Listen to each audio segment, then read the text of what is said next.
صباحك مليان بالخير والنعمة والبركة. في 3 إخوات في العهد القديم أولاد نوح اللي هم سام وحام ويافث. يمكن اتعاملت مع حام مرات كتيرة جدا. حام اللي مش بيستر، اللي بيطلع اللي في الخيمة يطلعه بره. في سفر التكوين وأصحاح 9 وعدد 20 يقول الكتاب: وابتدأ نوح يكون فلاحا وغرس كرما وشرب من الخمر فسكر وتعرى داخل خبائه.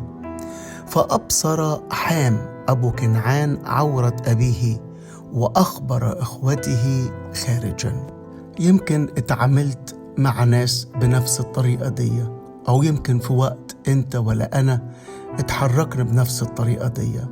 أنا بصلي في هذا الصباح كسر لكل ما هو لفكر حام اللي بيفضح واللي بيكشف واللي بيخرج اللي جوه بره.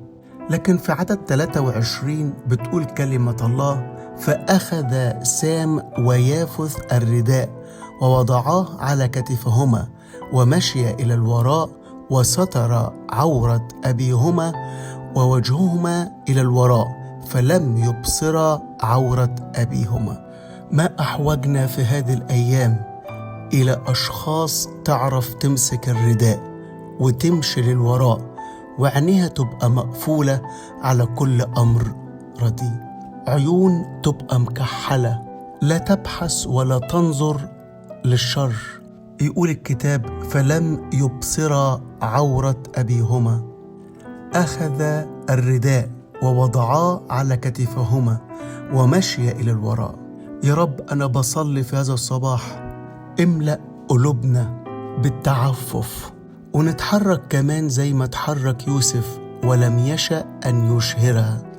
بصلي في اسم يسوع في هذا الصباح تبطل كل خطط أو كل كلام أو كل تحركات من كل حام حوالينا، وينهض كل اتجاه قلب وكل علاج من كل يافث ومن كل ثام. املأنا بروح ثام ويافث باسم الرب يسوع.